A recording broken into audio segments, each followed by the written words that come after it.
Hey everyone, welcome to Defy the Odds. Today I've got a very special guest. She lives and breathes movement and wellness. She is a Pilates practitioner and an aqua sculpt provider at Soul Lace, Jakarta. I would like to welcome Mana Harjani to Defy the Odds. Man, welcome to Defy the Odds. Man, paint the picture for me. Before motherhood, what type of season of life were you in? Honestly, I was in my go era. So I was constantly either working, traveling, socializing, saying yes to everything until motherhood came through. And that sort of shifted the perspective of my mindset and allowed me to really slow down in life.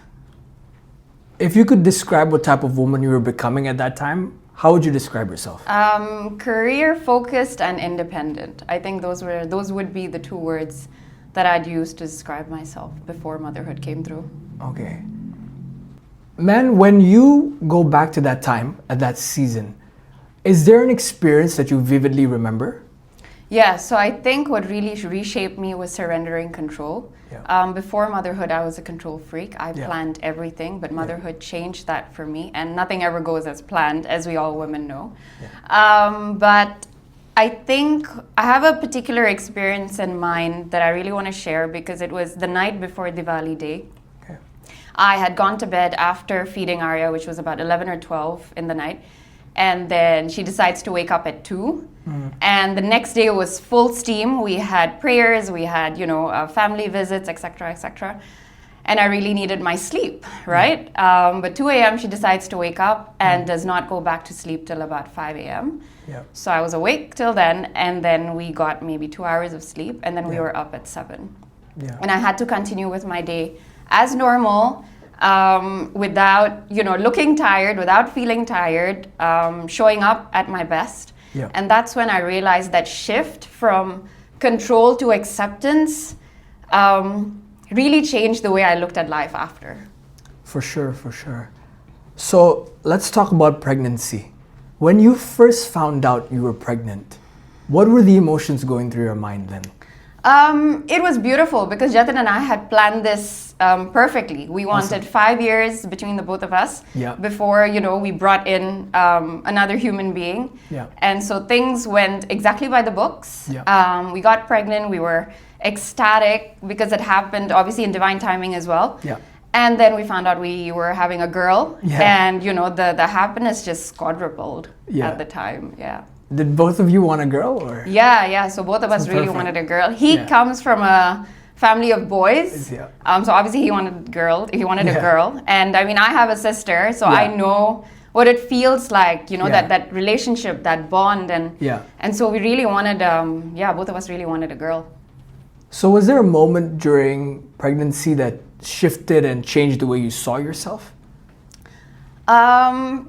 Yes. And no, initially not so much, but I think once I hit 6 months, that's when I realized the changes in my body, right? Physically, emotionally, mentally. And so that's how I think I saw myself differently. And not as a sole person, not as an independent person anymore, but more so caring for another life inside of me that I was growing. What were you most excited about when you were pregnant, and what were you afraid about?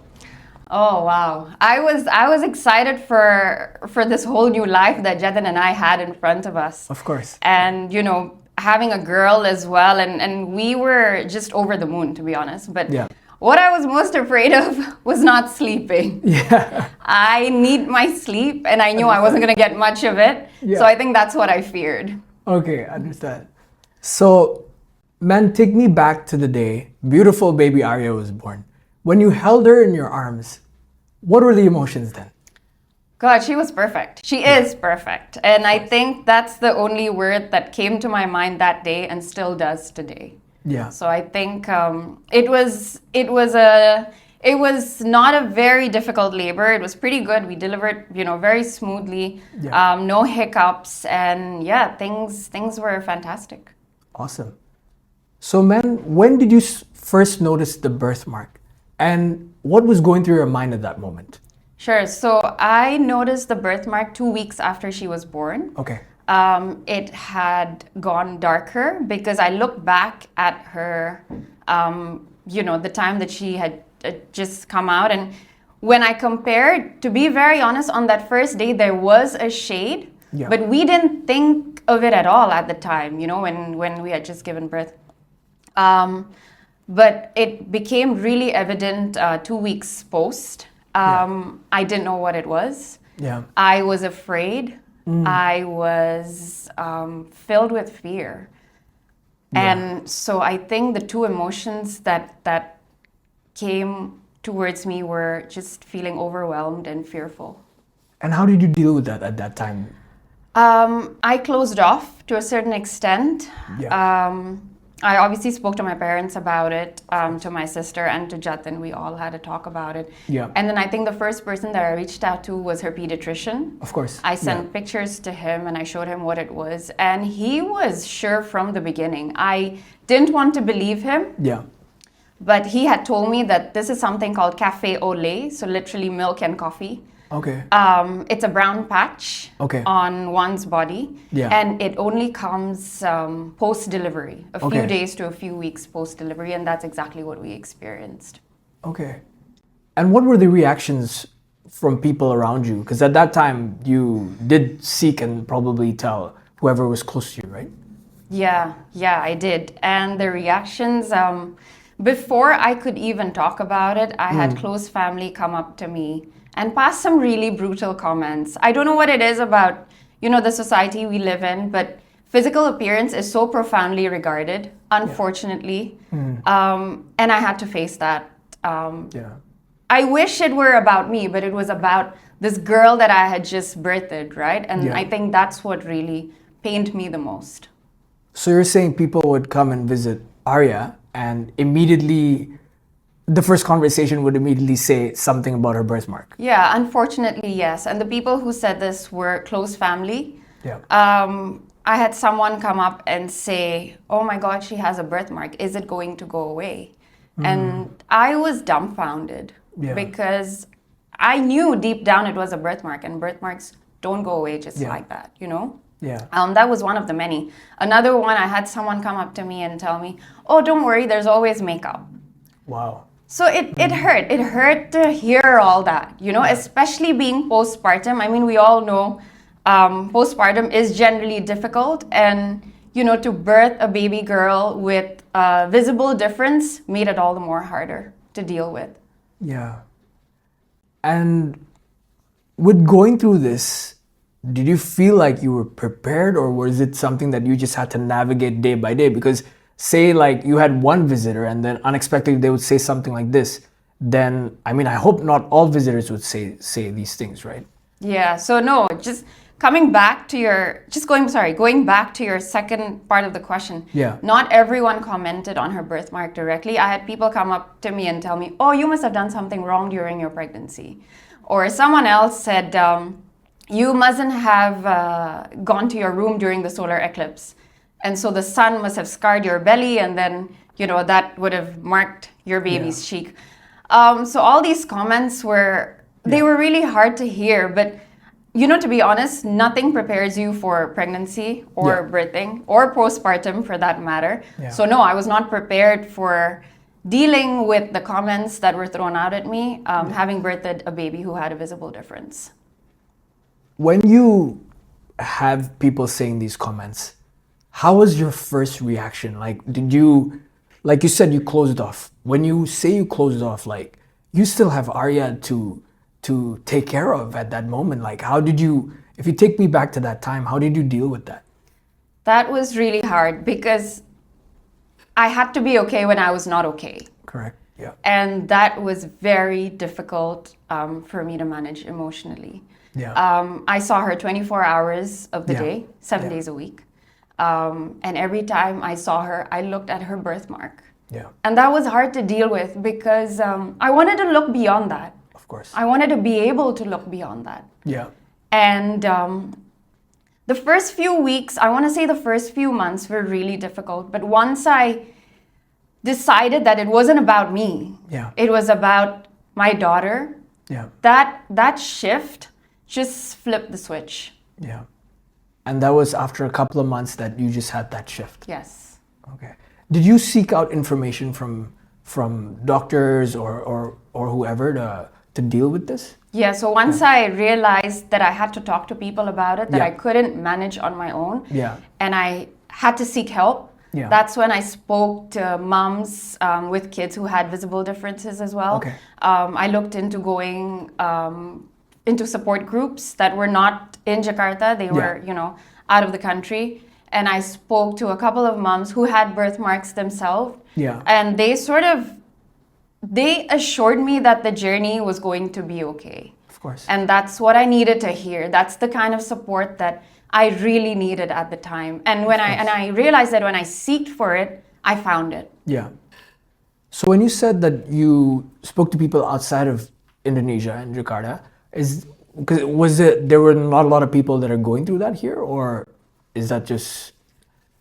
Maybe I didn't look enough in Indonesia, but when I went on social media and I saw birthmark advocates, that's when I reached out, who were, mostly overseas. Okay.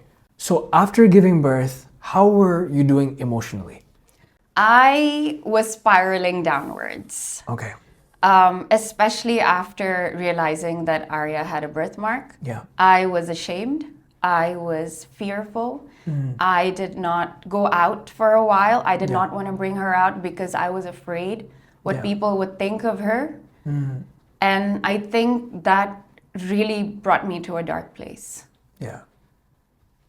And when you talk about being in that dark place, how did you reach out for therapy, or how did you go through that? So I did reach out to therapy, and to be very honest with you, the real therapists were my parents, my sister, and my husband. Yeah. I don't know what I would have done without them. The help and the support and the mindset shift that they made me experience were extremely beneficial. And I don't think I would have come out of that place that I was in had it not been for them and their unwavering support. Of course. Now, man, were there comments that really, really broke you at that time that you still remember clearly till today?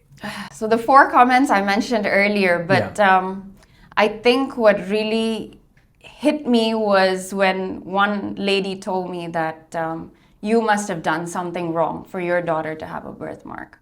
Wow. Because that's when I reflected and I blamed myself. Yeah.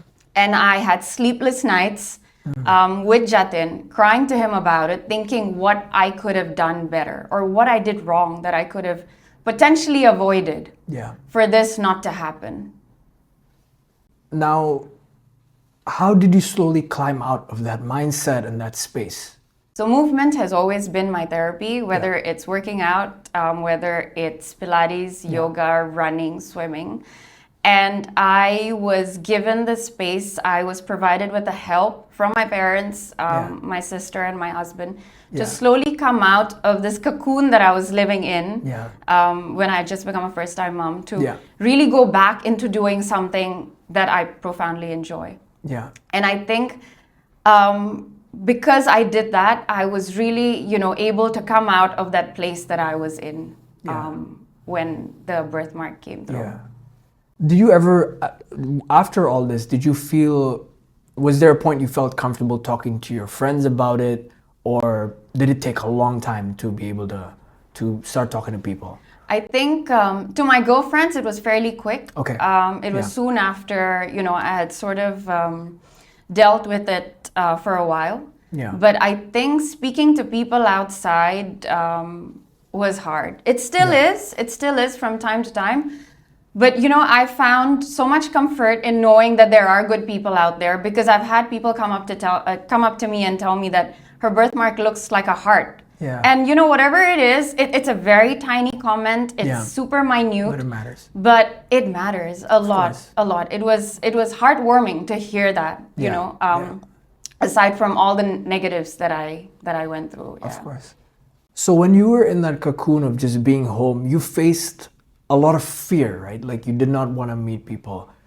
So how did your mindset sort of just like, because one day you decided to be like, that's it, I am getting out of this space, I'm going to walk through it, and I'm just going to keep going. Can you recall the thought process of how you got there? I had to be strong for Arya. There was no choice. It was up to me to be able to manage my emotions in order to be able to manage hers when she grows up. And I had to do it ASAP.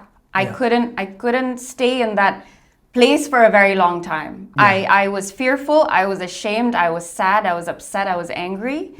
But I knew I had to come out of that. But for her. For her, yeah. If you go back to this journey, what was your lowest point? Wow. I think the day that I found out, I was on a rampage to be able to lighten it for her. So I spoke to dermatologists. I went to Singapore. And we even went to a dermatologist in Singapore who said, you can get rid of it, you can remove it, you can lighten it. But we're going to have to do laser on her. And so I said, all right, so talk me through the process. She comes up to me and she takes a rubber band and snaps it on my hand. And she says, this is what she's going to feel. We're going to have to hold her down. Wow. And that's when I realized that this was not going to be done. I had to strengthen myself to not fall because I didn't want this to be done to my daughter at 3 months old. Of course. So how does this experience change the way you see beauty, motherhood, and yourself? Wow, that's a deep question. I think what I've gained from this is the strength to overcome literally anything. Like I said earlier, we live in a society where, physical appearance is so profoundly regarded. And I've learned to look beyond that. Of course. And to look deeper. Because I wish people came up to me and asked me, how are you doing? Instead of saying, what have you done to your daughter? That's true. My girl is 2 years old right now, and she just learned the other day how to say, are you happy? Wow. And that warmed my heart because she comes up to me and she says, Mama, are you happy? And I can't even put into words how that made me feel because I've succeeded. I've allowed her to look beyond, what meets the eye. Actually, people don't even ask that these days. When you meet people, it's always, they always comment on physical experience, their physical appearance, as we spoke about. They don't actually ask that important question that Arya asked, are you happy? Because that is actually beyond anything. People ask about what you do, and everything is judged by what you do or your physical appearance. When Arya grows up, what do you want her to know about her birthmark?